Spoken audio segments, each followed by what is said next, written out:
Science and Technology iGEM team. Our team name is Habric, and we hope to create a green textile system. First of all, let's look into the environmental issues our team is focusing on. Both are related to the clothes we are wearing right now. And you might not be aware that, but the clothes you throw into your washing machine every day accounts for 35% of the microplastic in the ocean. It is because the synthetic fibers on your clothes are constantly being rubbed and shaped during the washing process. These microplastics are called microfibers, and these tiny fibers enter the ocean without any designated treatment. Down here, you can find some common materials that could cause the microfiber problems. And the second environmental issue is more renowned. That is the dye pollution problems. It accounts for, is the second largest causes of water pollution. And actually 40% of the conventional dye contains carcinogenic chlorines. Also, those discharge are nasty waters. So our teams is aimed to produce a biodegradable alternatives to the conventional synthetic fibers, introducing the hagfish slime intermediate filaments. It is 4 times stiffer than nylon and 13 times more extensive than Kevlar. And you can see in the bottom left figures that the IF is a dimeric keratin-based threads, that the alpha and gamma subunits are in a coiled core structures initially. Here is our genetic circuit, and the pink block represents the gene of interest, which is our subunits. And there's a HIS tag for purification of the subunits. And we also add a secretion peptide to boost yield by avoiding the formation of inclusion body. Because we are in the manufacturing track, we would like to boost the yield. You can see there's a green restriction site here for the insertion of core proteins. And because we have 2 subunits, the alpha and the gamma, each of the subunits can bear chromoprotein of different colors. So here's an example. If the alpha subunits are linked to a red chromoprotein while the gamma subunits linked to the blue chromoprotein, the end product, the final product, would be a thread with purple color. And I don't know if I have time, but all in all, our team aims to have a more sustainable textile system by producing biodegradable hagfish slime threads. And these threads is also so applicable because of its outstanding mechanical properties. And we are also working on the economical feasibilities on the production of the IF by using a more cheaper method of purification so that the production of IF could be fitted in the conventional textile industry production mechanism. So my pitch ends here, and I'm open to any kinds of questions. Thank you. Thank you, Timmy.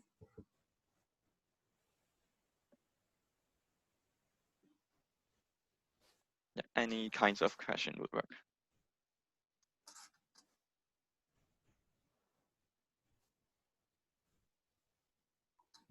I have a question. So you said that microplastics is the second largest, what's the word? Cause, right? Or no, cause of water pollution, right? No. Actually, what I want to mention is the fibers, the microfibers lodged out from your clothes are contributing to 35% of the primary microplastic in the ocean. Okay. Yeah. So just to be clear, so your team wants to develop these threads so they to kind of make clothes with, so that okay. So it's not based on quote unquote solving this problem. It's creating something else to use instead. Yeah. Okay. It is a kind of substitute to conventional synthetic fibers like polyester, like nylon, and other this kind of synthetic fibers. Gotcha. Thank you. Timmy, can you see the chat? There are 2 questions. I can tell you them if you want. Yeah. Yeah. So there's a question from Alonso. He says, last year a team developed something similar, but with spiderweb. Would this method have any advantage over the spiderweb? I think you are mentioning the grand prize winner last year. I think it's the high school grand prize winner. We also reference on their teams, iGEM teams, and actually, spider dragline silk and hagfish slime threads are competitors. So they are both of very high mechanical properties. So um, they are very tough. But the major difference is on um, spider dragline silk proteins are very complex and highly repetitive. And the high school team also mentioned that although they reduced the repetitive unit to 2 units, so that they could they could produce the proteins more efficiently, but the mechanical strength also decreased. And another difference is our team is more focusing on the dyeing perspective. So yeah, this is the major difference. Yeah, thank you. And there's another question. Is the production of these fibers less pollutant than the current methods of synthetic fibers? Yeah, this is a good question. Um, Take the production of spider dragline silk as an example. Um, at the very beginning, people would like to produce spider silk as a biodegradable and eco-conscious materials. But because the production is getting harder, people started to use more nasty chemicals. Like it is counterproductive. And we also want to prevent these problems. So we are actively searching for a more eco-friendly production methods, like um, because we are a 2-phase iGEM team. In the first phase, we are using a lab a lab technique to produce a protein, like we are using HISTAG and different kinds of enzymes to modify the proteins. But we know that it's not applicable in an industrial scales because it is not only very costly, but it also causes a lot of waste. So we are actively searching for other purification method. Because of time constraint, I could not show it here, but if you are interested, please feel free to follow us on our IG and there will be more information there.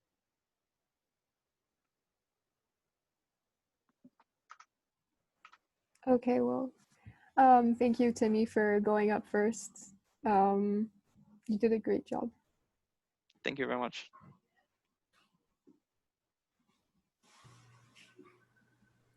Hello. First of all, very interesting, your presentation. It was awesome. And Daniela is going to share the screen for our team. Yeah, I think I can't because of I'm not host. I'm going to look at that right now.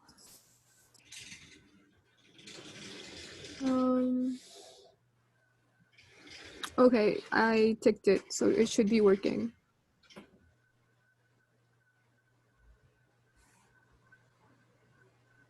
Yeah, so let me know if you can see my screen, please.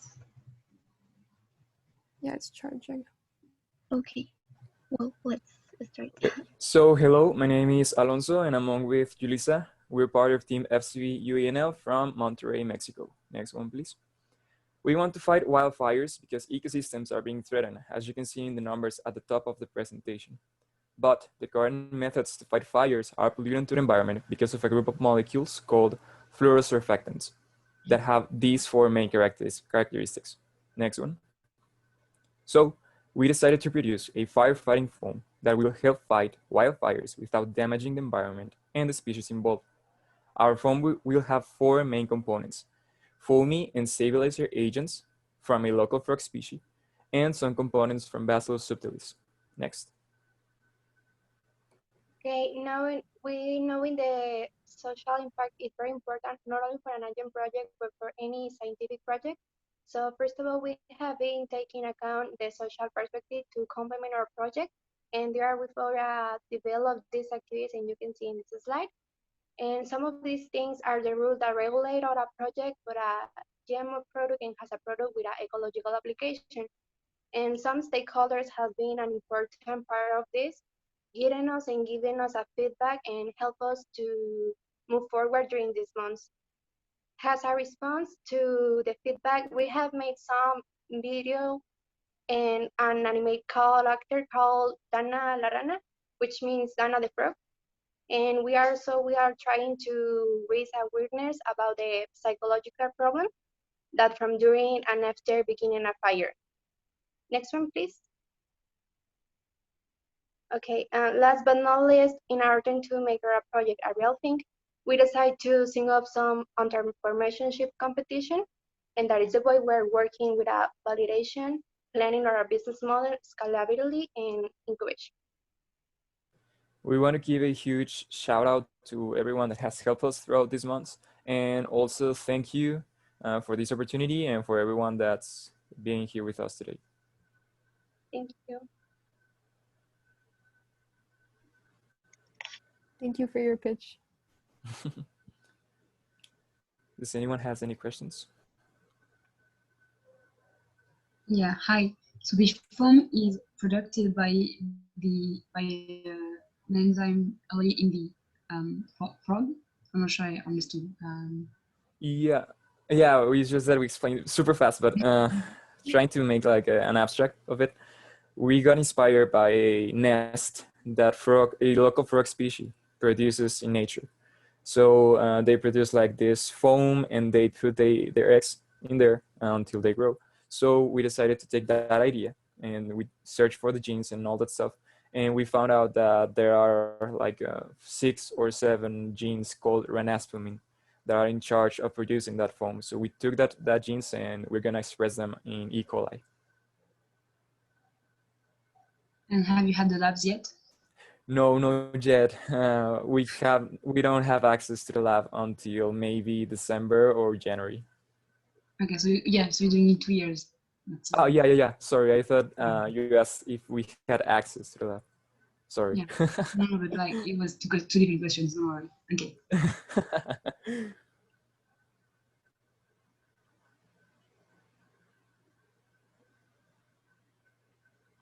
Anyone else?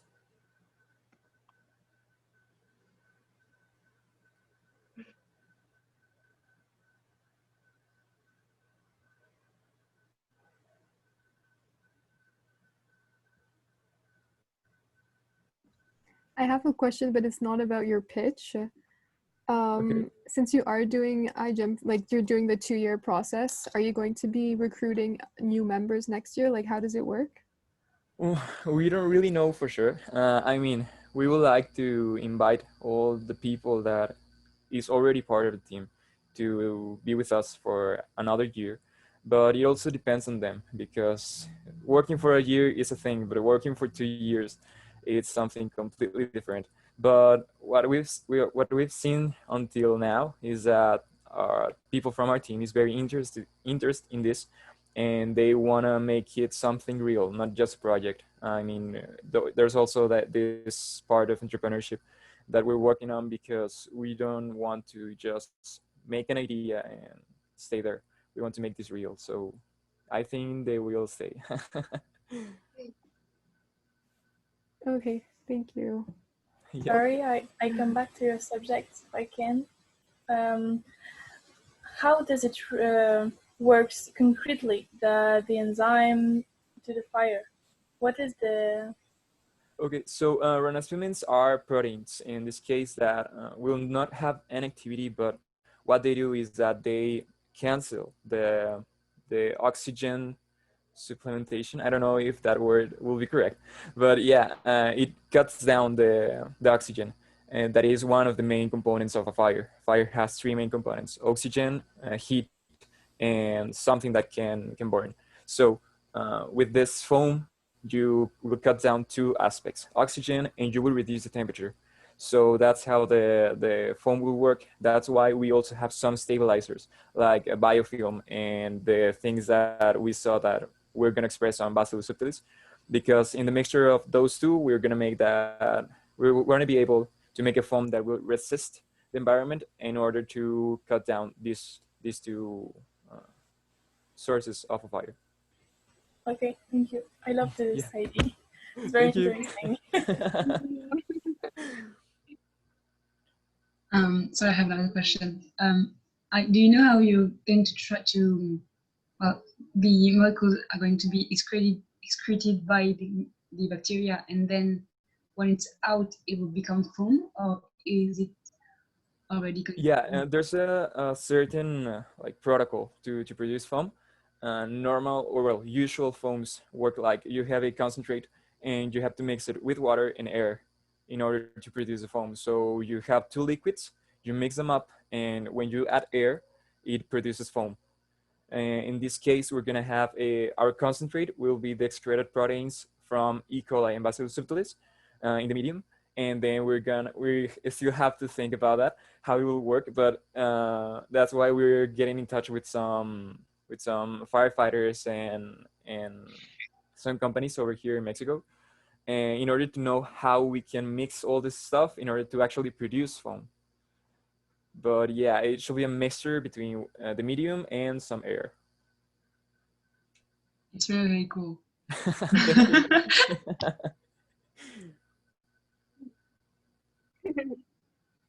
Thank you.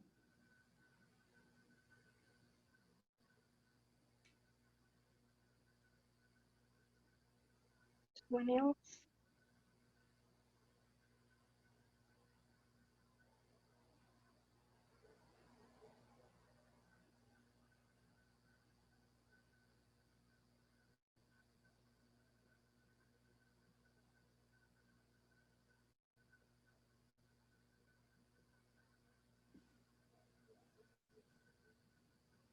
Anyone else has a question?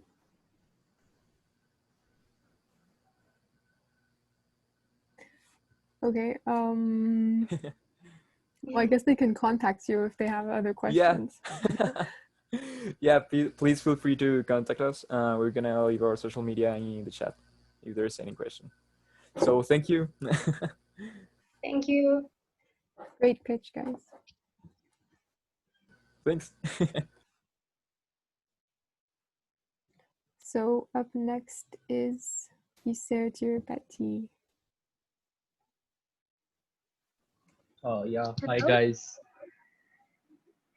Hi. Wait, I will present the screen. Is it visible? Yes, it is. Yeah. Purva, you can just continue. Yeah. Hello. So I have some internet issues, so I can't switch on my video. I highly apologize for that. Yeah. Am I audible? Is my voice clear? Yeah, we can hear you clearly, and no worries for the video problem. Oh, hello everyone. I'm Purva Naik, a member of team iGEMeISER Tirupati Koli Kaze. I would like to brief you all about our project in situ bioremediation of antibiotics for combating antimicrobial resistance. Antibiotics are drugs which are being used to treat and prevent bacterial infections. These are used by humans, not only for humans, but also for animals and plants. As a result, bacteria have developed resistance to them. And also, the antibiotics which were once effective against the bacteria are now no longer useful to treat the infection. These resistant pathogens pose a huge risk to human and animal health, with their potential to develop into ferocious superbugs and cause widespread epidemics and seemingly no cure. One of the major contributors to AMR is its extensive use in animal husbandry, especially poultry. Antibiotics are fed to animals like chicken and turkey as growth promoters. After doing a literature survey, we found out that a high recovery percent of antibiotics was present in chicken and turkey excreta, among which sulfonamides have a major contribution. We propose a synthetic biology solution to reduce the efflux of antibiotics in the environment. As a proof of concept model, we have considered sulfonamides, but this model can be extended to any antibiotic just by tweaking the genes.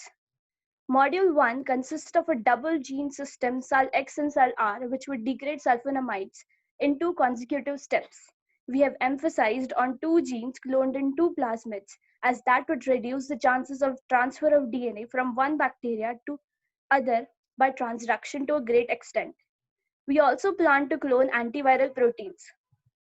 Module 2 is a biosafety module where we will clone 2 proteins, TRA-S and TRA-T, which would together prevent the formation of a stable mating pair, and even if one is formed, they would prevent the transfer of DNA. Module 3 is also a biosafety module where we have a user-modulated kill switch with bpDNAs, which would degrade the bacterial genome into small fragments, each of 3 to 4 nucleotides. To summarize, the chicken excreta, which would be collected in a tank, our engineered bacteria would be added to it. The slurry would be incubated, and after enough antibiotic is produced, the kill switch would be induced by the addition of arabinose. The slurry, free of sulfonamides, can then be released into the environment. We would like to thank the professors and staff from IISER Tirupati, especially Professor B.J. Rao and Dr. Raju Mukherjee, for their constant support and guidance. We would like to express our special thanks to our generous sponsors, especially DBT, Government of India, for supporting our project. I thank you all present here for patiently listening about our project.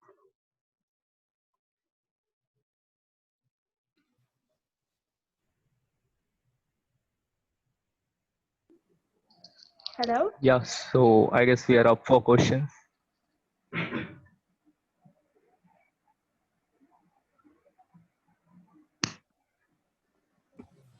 Yeah, maybe I have one question. Thank you very much. It was very clear. It is about the second module about the prevention of conjugation. How do you manage to prevent this conjugation?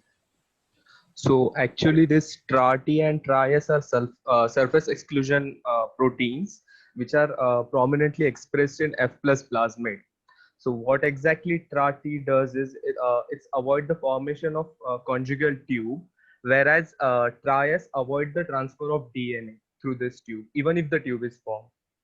So we are just planning to make our bacteria as a pseudo F+ strain. Okay, thank you very much. Yeah.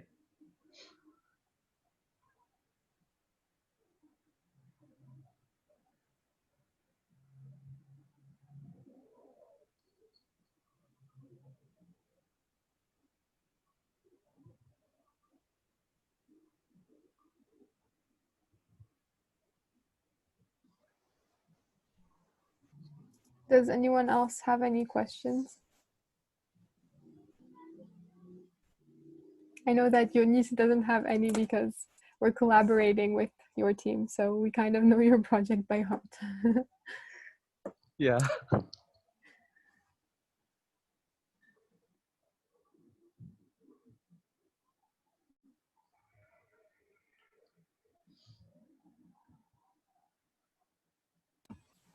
I think it was very clear. For me, it's just clear. Okay. Thank you.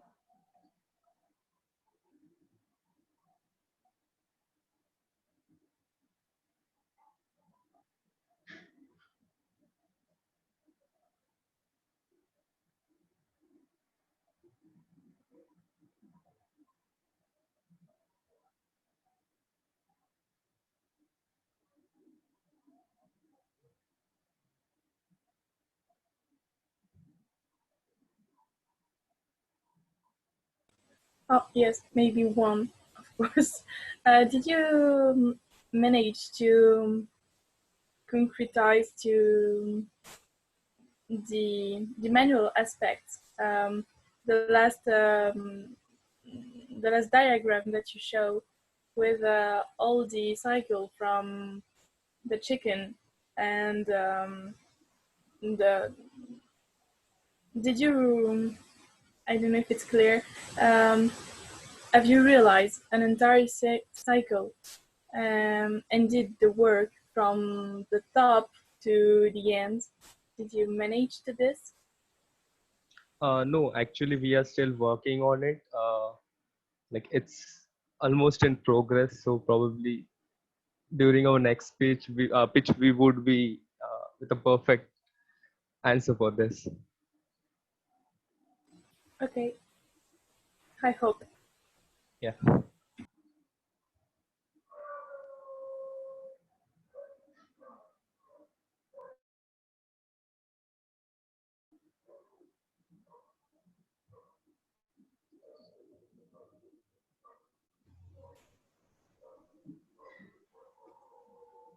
Okay, well, I guess if nobody has any questions, we can move on to the next presentation.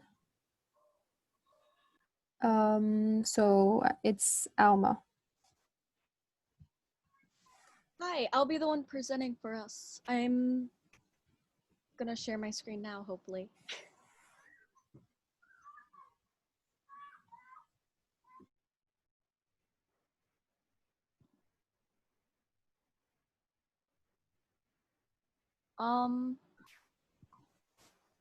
I think if you go to present, on the top right corner. Oh, shoot. Okay, yeah, that's covered up by the photo. That's why. Oh, okay. The Zoom meeting. Sorry. It's okay. If not, you can leave it like this. There we go. Perfect. Okay, so our project is Poisoned River, and it's the creation of a biosensor. We're Team Alma College out in Michigan in the United States. So to start off, the problem that we're trying to address is a chemical pollution in a nearby river. So the Velsical Chemical Company back in the 1970s mainly produced fire retardant polybrominated biphenyl, which is PBB, and the pesticide DDT, which a lot of people tend to know because it was a banned pesticide back in the 70s. And this contamination ended up affecting roughly 95% of Michiganders, and it ended up pushing Michigan to enter into a non-consumption policy on the fish in the area due to the failure of a slurry wall and clay cap, which was put in place to help prevent the chemicals from leaking out into environment, but ultimately that failed.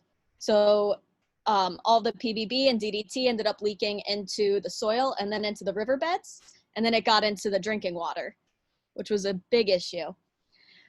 And now the Pine River is a Superfund site and is known nationally for the amount of contamination in it.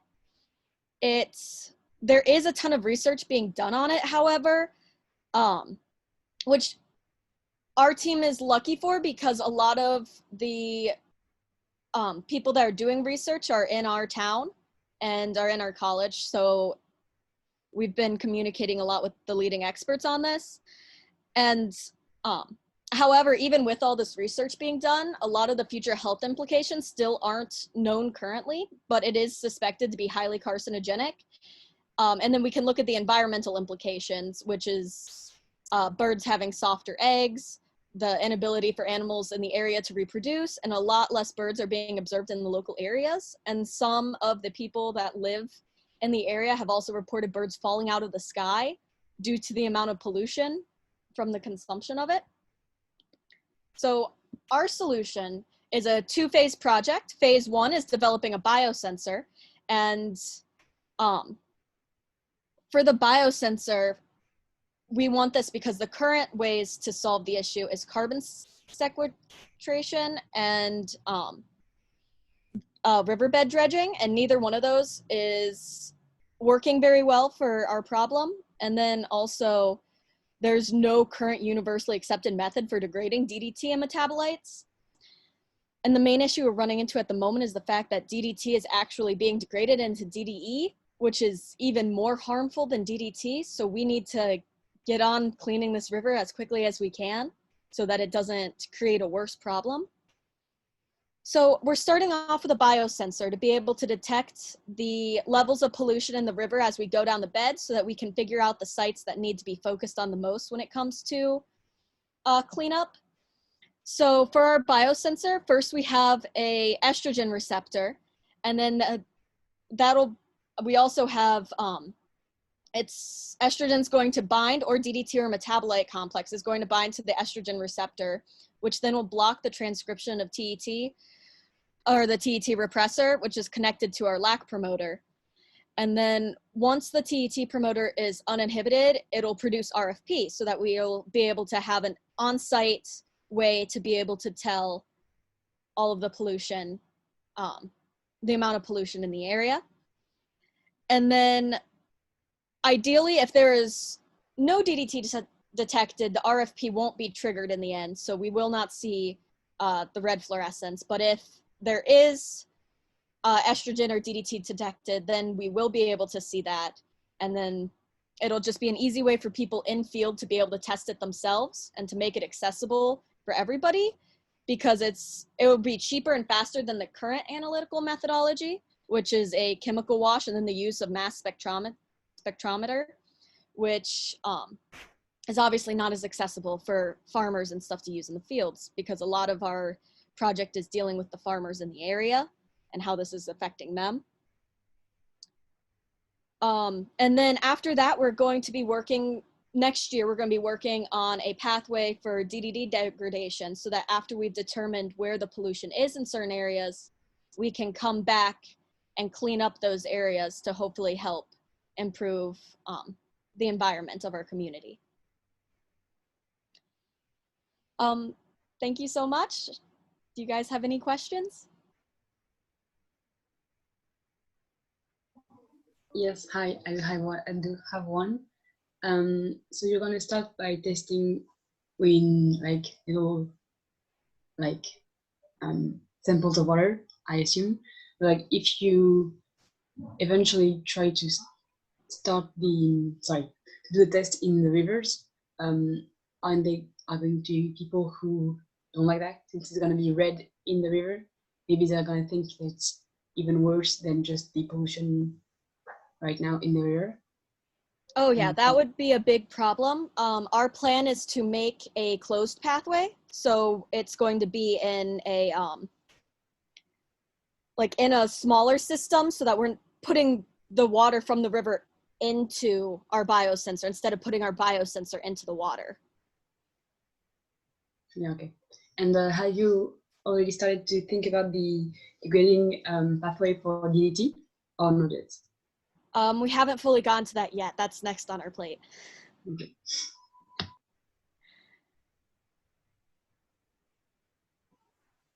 I have a question. So you said that it affects a lot of the farmers. Have you, like, were you able to talk to them over the phone or something, and yeah, collect some information and what they think about the problem? So not at this exact moment, but we are reaching out to a community group that focuses on the river and focuses on how cleanup has been affecting the community. And our plan is to meet with them. I think we're meeting either this week or next, if I'm remembering correctly. Okay, thank you. Well, good luck for the meet. Thank you.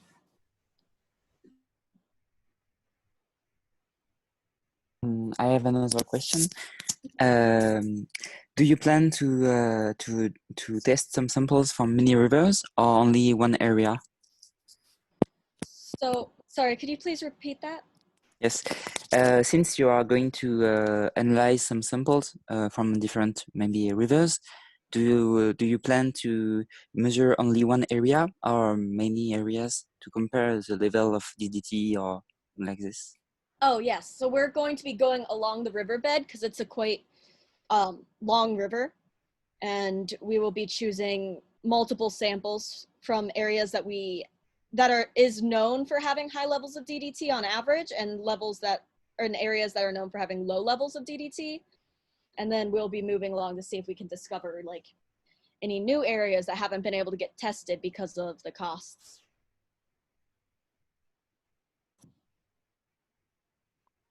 I'm sorry, I have another question. So your system works for DDT. Does it also work for DDI or the other? Well, DDT was integrated in something else, you said. Yes, so our system is just a detection system, Okay. but Okay. the reason why we need to detect this so quickly is because DDT is naturally being broken down into DDE, Okay. which is way worse for the environment.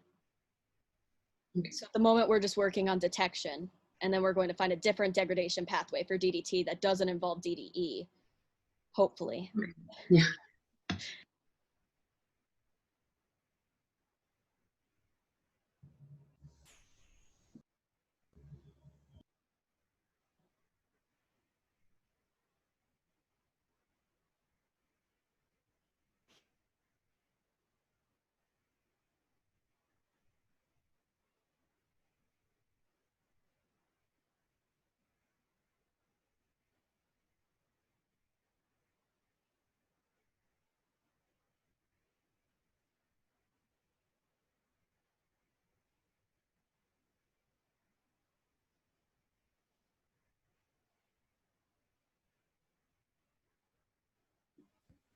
Does anyone have any other questions? If not, oh, Illinois. Okay, you've already shared your screen. Yeah, I believe we sent over the presentation. Yeah, would you like me to share my screen, or can you share your presentation directly? I can share the presentation directly. Okay, great. Thanks. Let me screen share.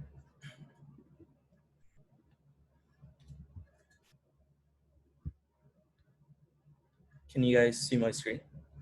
Yeah, we can.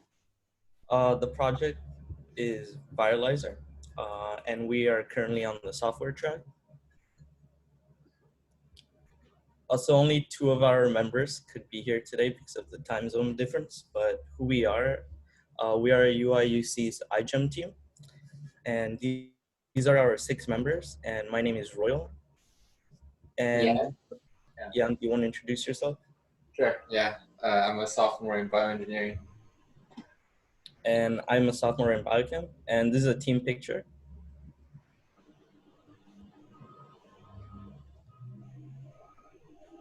So yeah, I can talk about this slide. So our project is mainly focusing on COVID. So we're tackling the problem that currently we have thousands of sequences of the spike protein, but we actually don't have the protein models for them. We only probably have 10 out of several thousand crystal structures for all of the spike protein mutants we have. So recently there's a lot of papers about reinfections that are due to mutations of the coronavirus. And we think that it will be very valuable if we can produce those spike protein models based on their mutated sequences, because it will be very helpful for the researchers to develop vaccines or neutralizing agents. We are also, after we produced all those protein models, we are also trying to use our own methods to generate a neutralizing agent that can target as many variants of the spike protein as possible. So on the left, you can see a flowchart of our project. All of our data starts with the GISAID spike protein, GISAID database. They have about 70,000 different sequences. And also, so we just figured out what proteins we have models and what we haven't. And we also determined if the protein is destabilized because of the mutation so that we can spend more time on folding the backbone. So we're using Pyracida to fold the proteins, which we're going to talk about it later. And for the antibody design part, we just first start using the solved structure of a PBB file that shows the interface between the spike protein and the current antibody. And then we just try to improve that antibody using a set of methods that we develop on our own. So on the right, you can see 3 components of our project, which is the database that will hold all of the sequences and the models, the modeling part, which holds all of the models, and you can just search for different protein models you want. And also we have a phylogenetic tree to show the data. Or do you want to do this slide? Talk more about the aspects. No, you can do next slide. Yeah, sure. So this is our phylogenetic slide.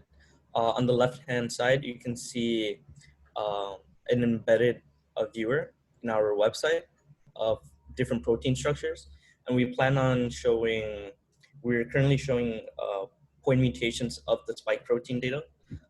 And this is one example on the left side. On the right-hand side, you can see a phylogenetic tree that we created that shows the spread of COVID throughout different countries and as well as a time frame. I believe we can show this video. Okay, I can't make it full screen, but yeah, this is a short video of what it looks like.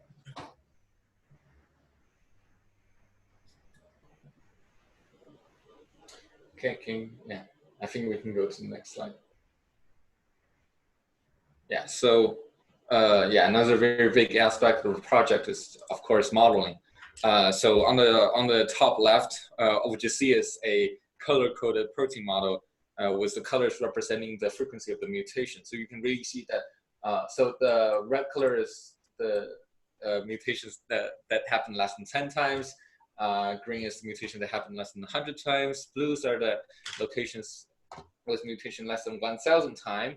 So you can really see that almost all of the amino acids on the spike protein has been at least mutated once. So what we do next is that we run a protein stability scan to figure out what mutation can destabilize the protein so that we need to refold the backbone. So we do that by using fold X, which is different from Rosetta because it's the faster process. So we also, so in order to model the protein, we use a method called, we combine loop modeling also with a parameter that says that only folds a specific region around the mutation site. So we are directly comparing our result, which is on top middle, with this current state-of-the-art Swiss fold, which is an online protein folding website. So you can really see that our loop is really much more compacted and is lower in energy comparing to Swiss fold. So for the antibody design part, what we are planning to do is that we're going to run a point mutation scan on the antibody, and then this will tell us that what mutation can potentially give us a more antibody with a higher binding affinity with the spike protein. And after that, we're planning on using Gaussian regression, a Gaussian regression model to use the point mutation scan data to generate at least a few dozen of better antibody designs. And then we can iterate it through all of the spike protein models we have and figure out which one can bind to as many variants as possible. So I think that's the last slide of our presentation. If you have any questions, you can feel free to ask us now or shoot us an email. Yeah, so if you guys have any questions, we would be more than happy to answer them.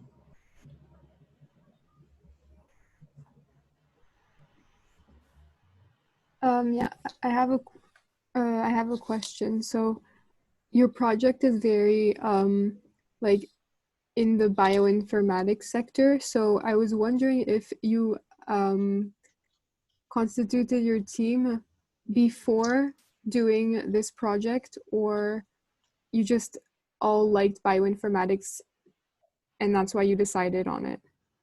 I was kind of worried that you're asking like, we're focused on bioinformatics. Where's the synthetic biology part? I was kind of worried that you're going to ask that. Well, yeah. So first answer my question is that we're actually planning on submitting parts for the antibodies, so that you can because it has a higher binding affinity. If you want to do some experiments about COVID, you can actually use our antibody, and it's going to either collect the spike proteins in a better, or the coronavirus in a better way, or also you can test it out as a neutralizing agent. So we actually did not constitute our team just because our sponsor want us to do this project.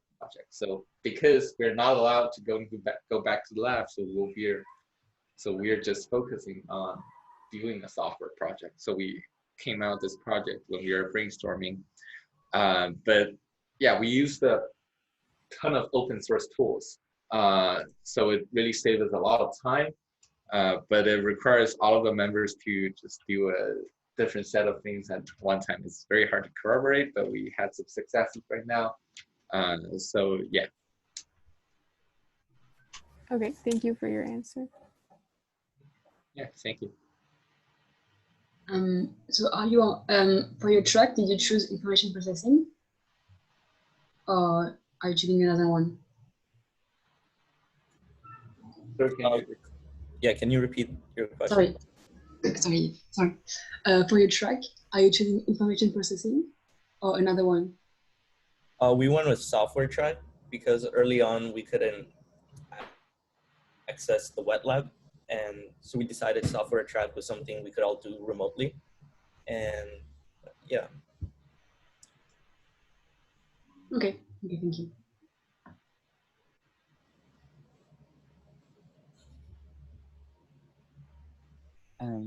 Another question.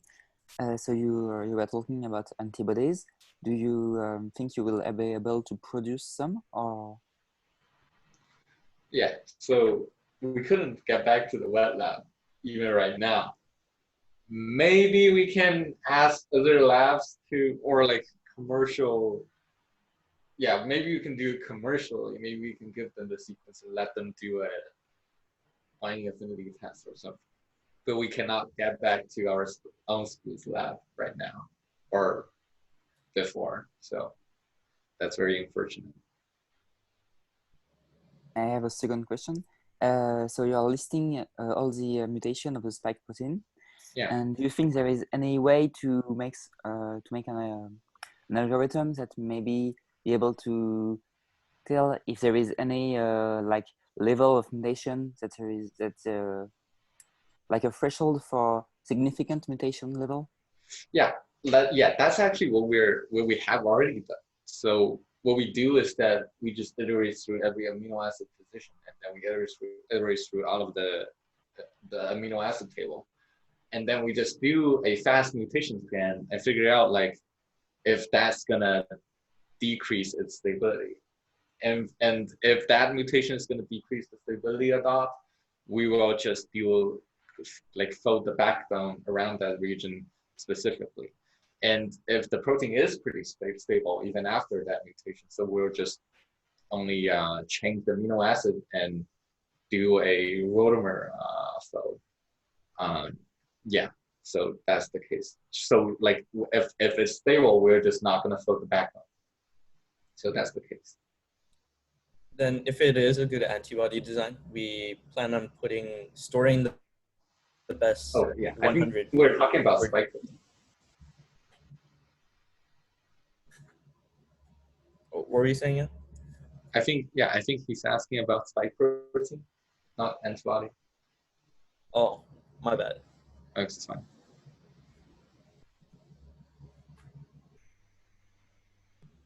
Actually, I was talking about both because I never saw a former project about antibodies, I think. So I was very interesting about that. Yeah,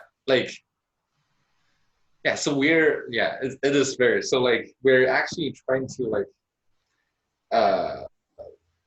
do what's current, like, so for currently there are people trying to improve the ACE2 receptor and change it into a neutralizing. But what they're doing is that they're doing it in wet lab. So they do a sort of mutation scan in wet lab, like in which they have a ton of mutated sequence, and then they have yeast to express it, and then they see whatever yeast binds to the spike protein, and then they just produce more of those mutants. So they're doing it in wet lab, which is very both time consuming and it costs a lot of money. So that's what we are trying to do on our computer. If we can just like first generate 100 potentially usable antibody and then test it in wet lab, it will save a lot of time, a lot of money. So that's what we are trying to do.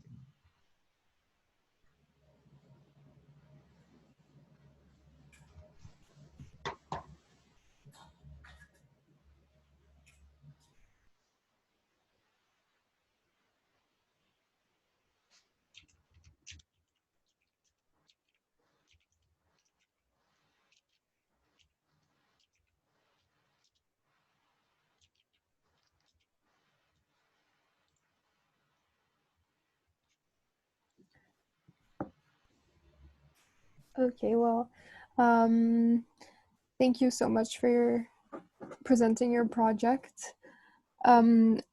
We were waiting on 2 other teams, Toronto and Peru, but I don't think they're here, so I guess we can end this session of project pitching, but I'd like to know if it would be possible if we could take a group picture, and you don't have to put your camera if you don't want to, but yeah, are you okay with me taking a screen shot of everyone?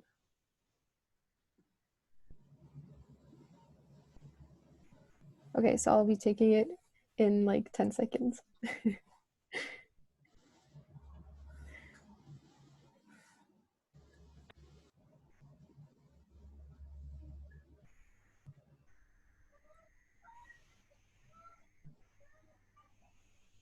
It's so nice to see everyone. Okay, so 1, 2, 3. Okay, perfect. I can post it on the Slack channel, and it'll be on social media anyways. So thank you everyone for pitching your project and for asking interesting questions. I can share the voting form in the chat window. Let me just find it.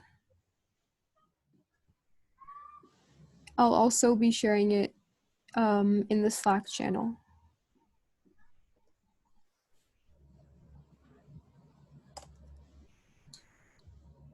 There, and I've also put all your presentations on a Google Drive, so I'll be also sharing the link to that so that you can go look at everyone's posters again. I sent you all the links in the chat, and I'll be sending it in the Slack channel also. So yeah, thank you everyone. It was great meeting you all, and in 5 minutes we're going to be showing iGEM Delft's video that they did in collab with other teams. It's called The World of Synbio. You've probably already seen it. So yeah, if you'd like to see it again or see it for the first time, I'm going to be streaming it here in 5 minutes. And tomorrow there's going to be another session of project pitching at 2 p.m. CET, where 6 other teams are going to be pitching. So if you're interested in that, you're free to join us. So thank you, and have a nice meetup and a nice weekend. Thank you. Thank you, everyone. Thank you all. See you.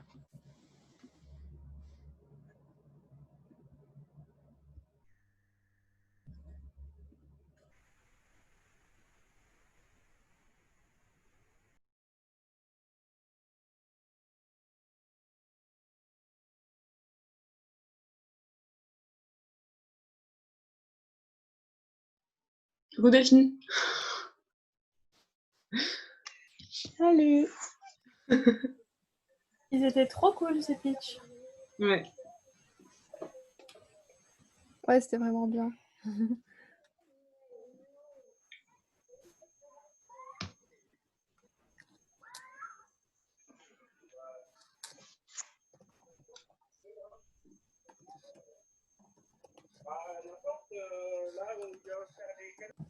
Ah, j'en profite du coup. Vous pensez que pour le Pictionary, je rajoute des mots ou on joue juste sur les mots classiques genre... Tu rajoutes des mots biologie, genre. Ouais, mais c'est marrant. S'il y en a qui font pas de bio, genre ils vont être paumés. Non, mais tu mets pas genre. Mais tu mets genre tu mets antibody, des trucs comme ça. Genre ouais, bactéries, antibody, ouais, comme ça. De toute façon, faut que ce soit des trucs simples, vu que c'est en anglais. Ouais. Ouais. De toute façon, on met pas un niveau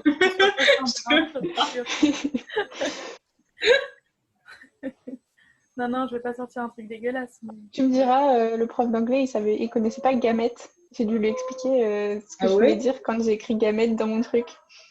Super. Et c'est le mot anglais, gamète, genre vraiment? Ah ouais?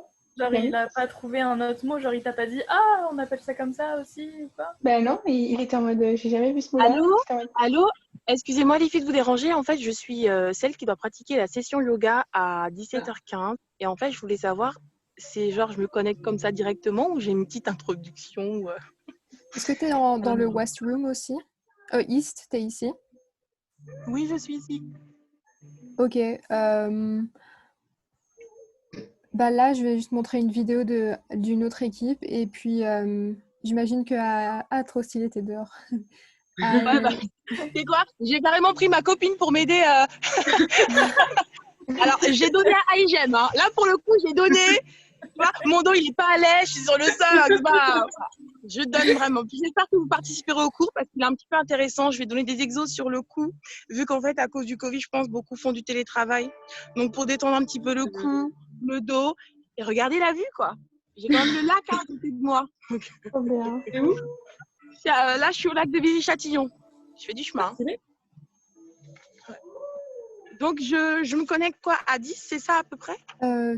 Tu peux rester là, sinon, ou te connecter à 10 et après, vers 15, tu peux t'introduire et dire comment tu t'appelles, tu vas juste faire une petite session de yoga et tout de 30 minutes.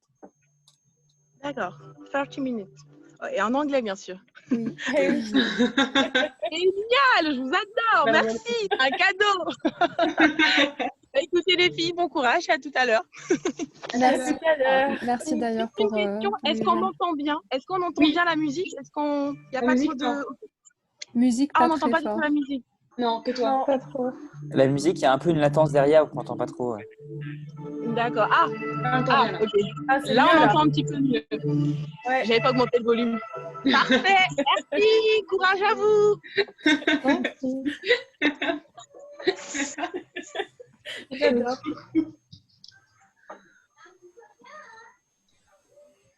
Du coup, c'est toi qui fait le Pictionary, Alice? Pardon, j'ai pas entendu. Toi qui fais le Pictionary? Ouais. Ok. Il faut changer de pièce ou Du coup, le yoga, c'est sur celle-là et les Pictionary, en sur sud. je sais pas laquelle, c'est sûr. Attends, je vais te dire ça. Sur la South. Okay. Je vais faire le Pictionary, vas-y, yoga. J'ai très peu de détails. Les mardes. En vrai, après, en même temps, j'ai pas max de place. Surtout que genre, je sais pas, en 2 jours, j'ai compliqué. réussi à faire un bordel chez moi, mais incroyable. Donc là, ça va être... J'avoue, moi, je vais te laisser au Pictionary pour faire le yoga. Ah! Ah! Non! Non! You can't. Non, mais vas-y, fais du yoga. Tu m'apprendras les exercices. Non, mais ce sera enregistré, je le ferai demain. Je pourrais pas faire le Pictionary demain, ce sera pas drôle toute seule. Tu pourras pas t'asseoir, Delphine. T'as trop mal aux muscles. C'est bon, j'ai fait 30 minutes de sport, ok? T'as des courbatures? Oui. Ok, je pense mettre ça sur le dos de la reprise, attention. Je vais compliqué, vous faire streamer vous montrer la vidéo. Et après. Okay, so for the people who don't speak French, sorry. Yeah, sorry. You're talking about the yoga session that's coming up after in 15 minutes. So I'm going to be showing you iGEMTU Delft's collab video, and they prepared a little introduction for us. So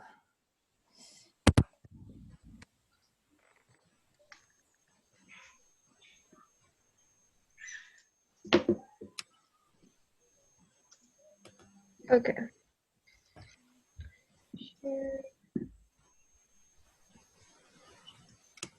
Everyone can see my screen.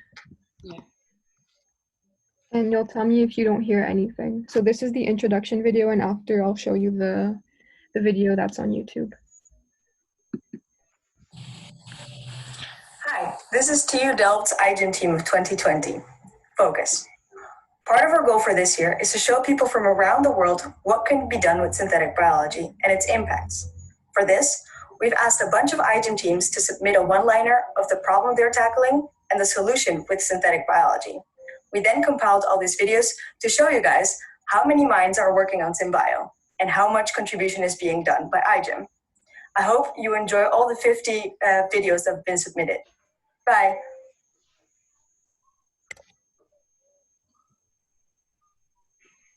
Moi, j'avais un décalé du coup. Le son était décalé de la vidéo. Je pense que du coup, j'étais en. Yeah. J'ai dû laguer un moment, je pense. I don't know how to fix that. Yeah, sorry. It's okay because we have the sound, but it's really cut. Okay, I can always send you the link for the video just in case in the chat, and then I'll still try to show it to everyone.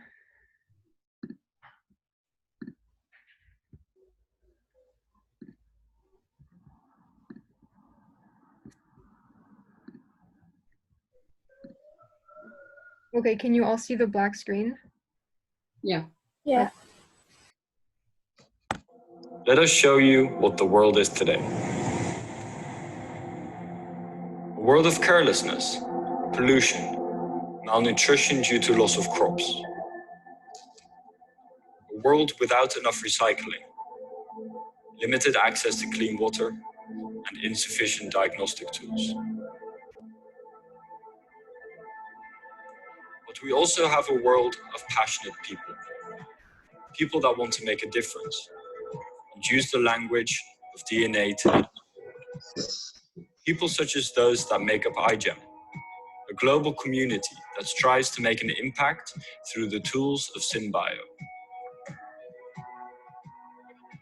We can take a tour around the world and show you who they are and what they do. Hi, we're Team iGEMeetParis from Quebec, Canada, and in the next 2 years, we're going to be working on a project called ASAP. ASAP uses synthetic biology to design an enzyme to treat defective maple syrup. G'day. We're the Novocastrians. We're engineering microbes to break down petrochemical byproducts in the environment into useful compounds. At Cytosis, we're making yeast-based biosensor for the detection of inflammatory pseudokinase sweat to improve the medical treatment of patients suffering from chronic inflammatory diseases. This is AFC in Egypt, and this year we are designing a DNA vaccine for breast cancer using SynBio.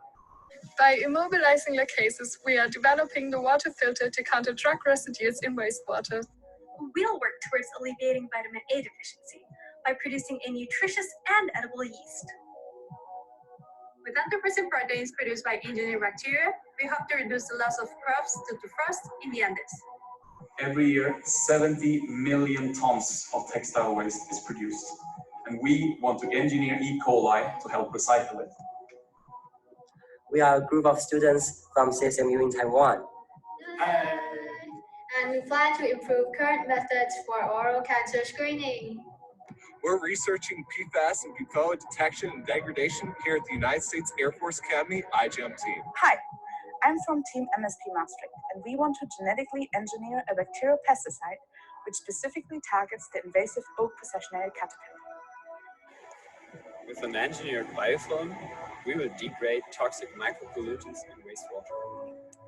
An ingestible bacterial electronic system that can evaluate the gut microbiota.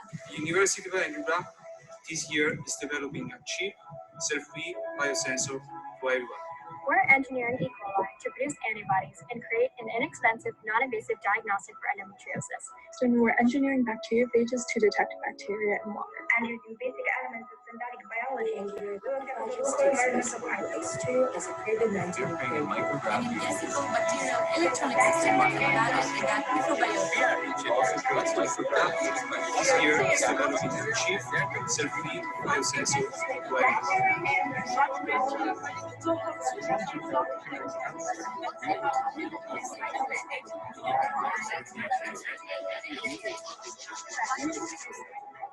world with infinite possibilities. A world of SynBio.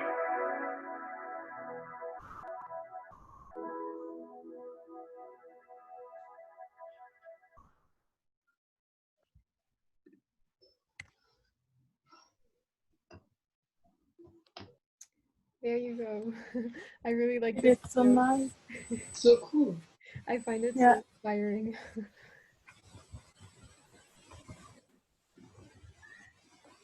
Okay, well,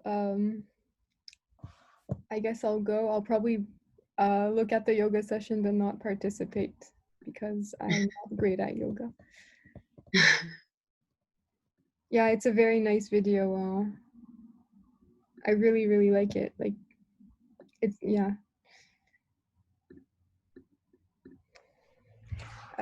Sadly, iGEM Delft wasn't available this weekend. That's why they sent us the little introductory video, but they would have loved to be here.